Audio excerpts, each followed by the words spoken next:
Right. Okay, welcome, Andy from Blue Collar Corner. I'm here with Mr. Rick Lazio. He's been kind enough to give us a little interview, and Mr. Lazio, thank you for coming down. See the blue collar? Blue collar, I'm liking it. Thank you. So, Mr. Lazio, Andy. okay, I speak for a lot of blue collar nation.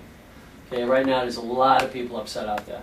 You can tell by the Massachusetts upset. That was unbelievable. Okay, that was. I would like to take credit for that. Yeah. Me and my kind. Believe it. Believe it. That's it's, right. It's not an anomaly. It's not like something that happened in isolation. It's just what's going on around the country. It's what's going on around the state. People want their government back.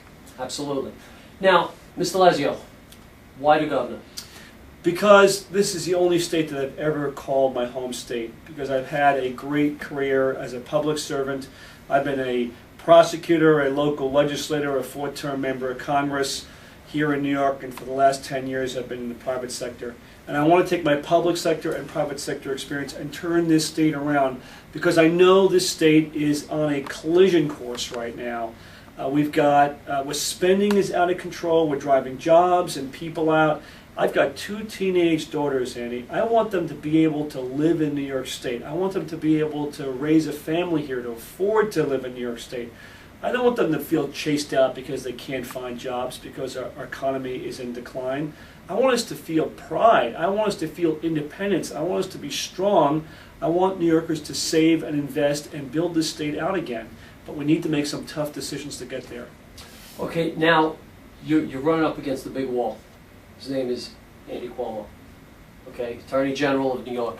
Now this guy's coming out like he's the next Elliot Ness, Right. you know. But meanwhile, he is in this foxhole that I know you've Absolutely. you've mentioned, which Yeah. which I like. He hasn't gotten his himself out there and exposed, so he really hasn't been vetted. He's been kind of doing everything from the sidelines, Yeah. and he's letting other people kind of do the campaigning for him. What's your take on that? My take on it is that, Andy, that a lot of the big media want to anoint Andrew Cuomo as the next governor. But we've seen this movie before, and for anybody that's forgotten how it ends, they just need to ask Martha Coakley in Massachusetts.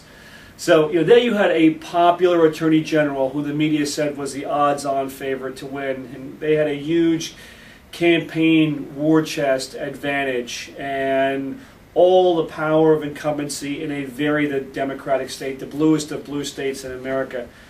But someone forgot to check with the people. That's right. And one guy with one big idea made a difference there. And when the time came for the people to cast their votes, they reminded the lifelong politicians and all the big interests that they're still in charge. That's still how America is. America is still a democracy, last time I checked. I think the people have had it. They've had it with property taxes, with small business taxes. They've had it with a government that overspends and overtaxes and overreaches is in every part of our lives. And they want them to back off. And they want the dealing in Albany to stop. And they want to feel good about their government again. And right now they feel embarrassed by their government in Albany. I agree. Mr. Lazio, I'm not an educated man like yourself, but I like to break things down into the most simple terms. Now, Obama is hell-bent on spending. Now, with the stimulus, I really don't see any job creation whatsoever. What I see is a lot of money people scared to death. I see them going underground and waiting for the dust to clear after all these entitlement things. Right. Because these entitlements are poison to anybody who wants to invest money in a business. They don't know what their bottom line is going to be. Right. They don't know how to, their expense sheet. They don't know, There's no visibility, no predictability. Exactly. And so you can't expect someone to invest in a business, to grow their business, or to hire a lot of New Yorkers if they don't know what to expect a year from now or 2 years from now, right? If they don't know whether their taxes are going up, if they don't know whether they're going to get another mandate from Washington or from Albany because they want to pass the buck and make somebody else pay for their failed policies just so they can buy the next election. And it's just a corrupted program. People, I think, really feel like this government works for themselves. They're focused on their next election and who they can co-opt and who they can buy off. And they're not focused on doing the right thing for the next generation. And I think, again, people have had it. I'm hoping. we've got this Medicaid program in New York. It's the largest Medicaid program in the entire nation. Medicaid is the health care program for lower income people. Our Medicaid budget is so big, it's larger than the entire state budget of 42 states. That's amazing. It's unbelievable. 1 out of every 5 New Yorkers is now on Medicaid. And it's a program that's totally out of control. And it's a $44 billion program. I mean, it's a massive program. We spend 20% more than California, and they've got twice the population. And don't tell me they don't have low-income people. Don't tell me they don't have cities, and they don't have poverty.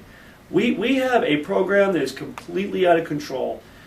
I mean, somebody was telling me about one of the discoveries in a fraud investigation involving Medicaid, and they found that one provider, one doctor, billed Medicaid for 4 different colonoscopies on the same person on the same day.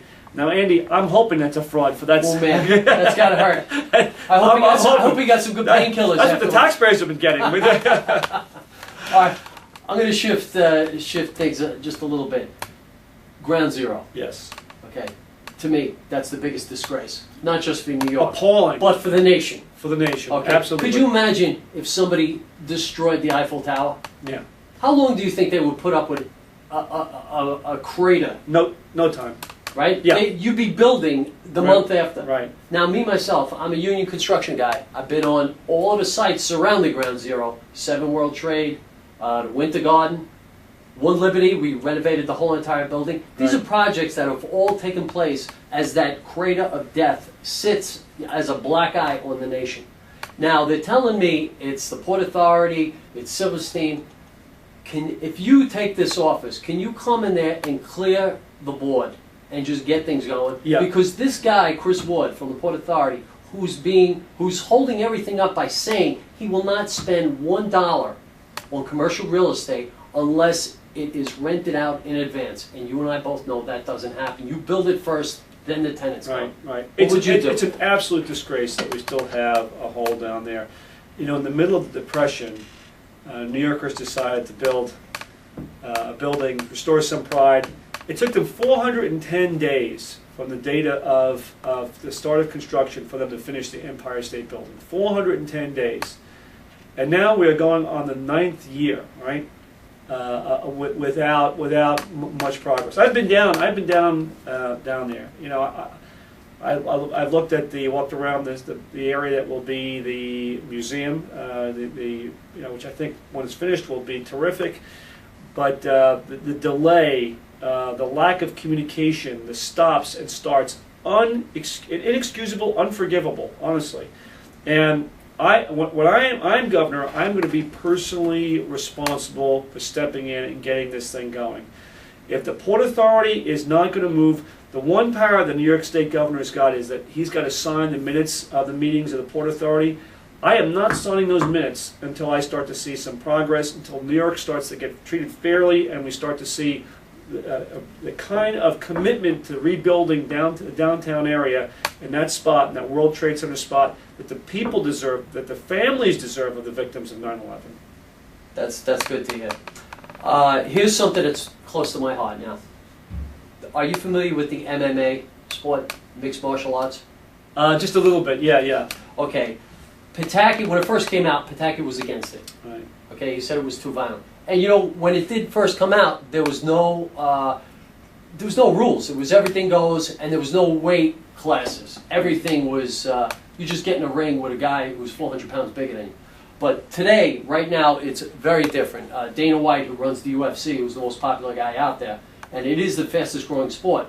Patterson is on board with it now, and even Pataki said now that they've implemented all of these rules and weight classes, they see this as a good thing, as a moneymaker for the state. Right. Would you endorse mixed martial arts for the state of New York instead of them taking everything down to Atlantic City and them getting all the income? And I need to take a look at, make sure I understand better what the safety issues are. But we obviously need to be competitive with our surrounding areas and with states that are far away.